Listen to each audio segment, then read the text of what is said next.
Hi everyone, my name is Sharon. I am a licensed clinical social worker in the state of New Jersey. I wanted to do some videos on mental health because I think mental health is so important. And what I'd like to do is talk about mental health on an everyday level where you don't need a PhD, you don't need a master's degree to understand what we're talking about. So I would like to cover what you want to hear about. So if you have any topics, whether just put it in the comments below. Maybe you want to know more about schizophrenia or bipolar or ways of coping, anxiety, things like that. I'll answer what I can. If I don't know, and I don't know everything, I will certainly tell you I don't know it. But hopefully I can direct you to somebody, probably online, who does know. I know one of the big things right now is people are talking about, since my previous video I just did about marijuana, people are talking about microdosing with mushrooms and psychedelic therapy. And I actually signed up for a class and didn't get a chance to take it, but I want to learn more about it. And that's what I would suggest for you guys too. Do not just go and do something without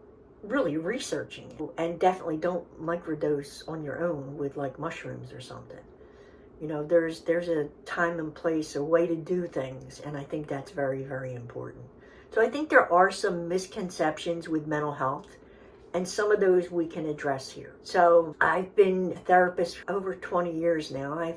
I've worked with kids and adults, people incarcerated, people with drug abuse issues. The one thing that I think is probably most important in mental health is up here. I think it really is all in our head. And I don't mean to be corny when I say that, but it really is. Our thoughts really influence our mood, and we don't realize that all the time. And I'll give you an example. So say, okay, this happens a lot. My granddaughter just leaves the house. She's driving somewhere in her car, and I hear a siren. And I hear a bunch of sirens go off in the town. And I panic. And I'm like, oh my God, I hope she's okay. I worry, oh my God, I hope she's not in an accident. Now, here's the thing. I can run with that thought, or I can stop it. I can't stop it popping into my head because it already popped in my head. I can't stop. Thoughts will pop into your head. But do you spend 5 minutes on that thought, 5 seconds on that thought, 5 hours on that thought? That is going to determine your mood.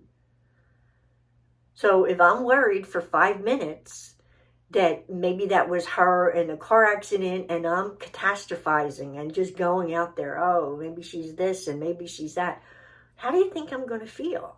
I'm going to be a wreck. I'm probably going to be looking things up on the phone. Maybe I'm going to be getting in my car, riding, looking, trying to find her, trying to text her. So stopping that kind of thinking can change our mood because we don't know for a fact that anything happened to her when we hear a siren. So we have to reel it back in and say, wait, where's the evidence for this? There's none. She left the house. I heard a siren. Okay. Could it be? Okay. Maybe it could be related. But what are the odds? And then if you sit there and try to rationally talk yourself down from that, you will calm yourself down because we tend to just run and go out there. And that is just an example of one type of thinking. There's so many other ways our minds can just take us places we don't want to go, whether it's in a depressed state, an anxious state, worrying, a hopeless state. It really starts up here with what we're thinking. And if we can catch our thinking sooner and evaluate it and kind of redirect it, we're going to be better off. Because it's like this, a thought pops in our head, and then it wants to take us down this road. Well, this road is full of anxiety and worry. Okay, that's that road. There's another road over here, and that road is calm and peaceful. It's not anxious at all. But if we chose to keep thinking in these anxious feelings and wander down that road, that's where we're going to go, and we're going to keep getting more and more of them. However, if we don't get on that road, we have the thought and we realize, oh, I got that thought. It's an anxious thought. And then we stop and say, wait, I have no evidence of that. Or let me call and check. Or let me this. Or I don't know, someone's sick in the family. Maybe it's terminal. Whoa, stop right there. Where are we going with this?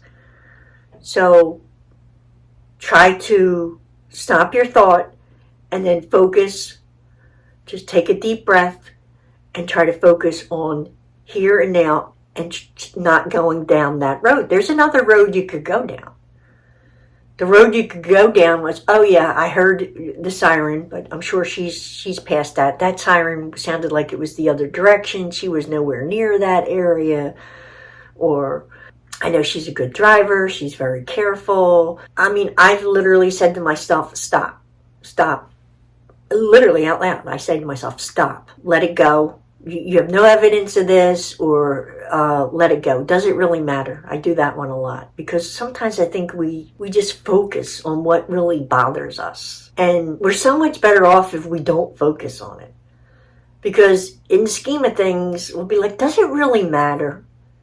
Like, I'm annoyed because, I don't know, my spouse didn't take the trash out when I asked him to take the trash out. So I asked him to take the trash out. He didn't. Now I'm thinking, how dare he? He didn't take the trash out. Now what do I feel? Probably annoyed, maybe angry. Now, if I keep thinking about that, my annoyance and my anger is just going to get worse and worse and worse, and I'm going to ruin my mood. So if I can stop and say, look, he didn't take it out, okay? Yes, he said he was going to. He didn't take it out. But just let it go. He's not perfect. I can get it later, or he'll get it later. It's not the end of the earth because he did not take it out. Or we can choose to make a big deal of it. And when we choose to make a big deal of it, it really is affecting us. It's affecting us internally. So the best thing to do is let it go. However, as humans, we're used to worrying about things and just perseverating on things and just constantly focusing on things and just turning it over in our heads over and over again. It's not natural to just stop that. We have to learn that. Actually, that's what I work with a lot of my clients is their thinking.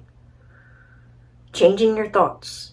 Recognizing how their thinking affects their mood. It's huge. It really is. And not just it's for all of us, me included. I mean, just because I'm a therapist doesn't mean that I'm perfect. It's like saying a doctor never gets sick. I mean, do I have thoughts that pop in my head sometime that take me down that worry road? Or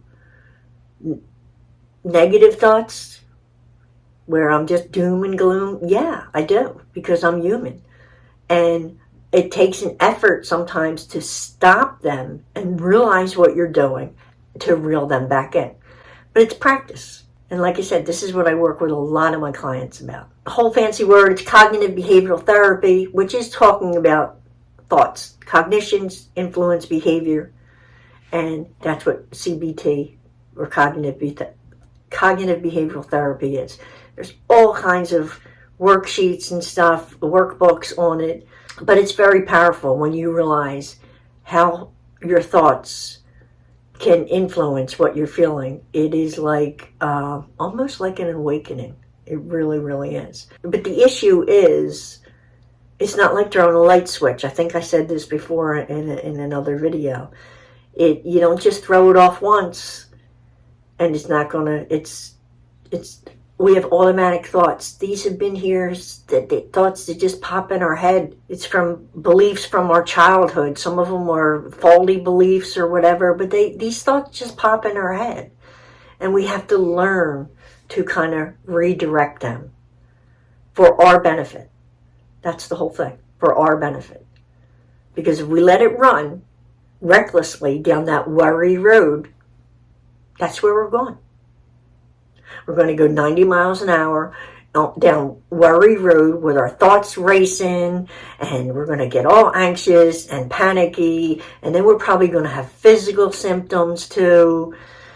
And in reality, if we just put the brakes on instead of going down that road, we would be so much better off. It sounds so easy, and it is easy. It's so easy, it's difficult. It really is. It's a matter of practicing it. So I'm going to put up some more videos. We'll talk about practicing some of that. Thanks for watching, everyone. Take care.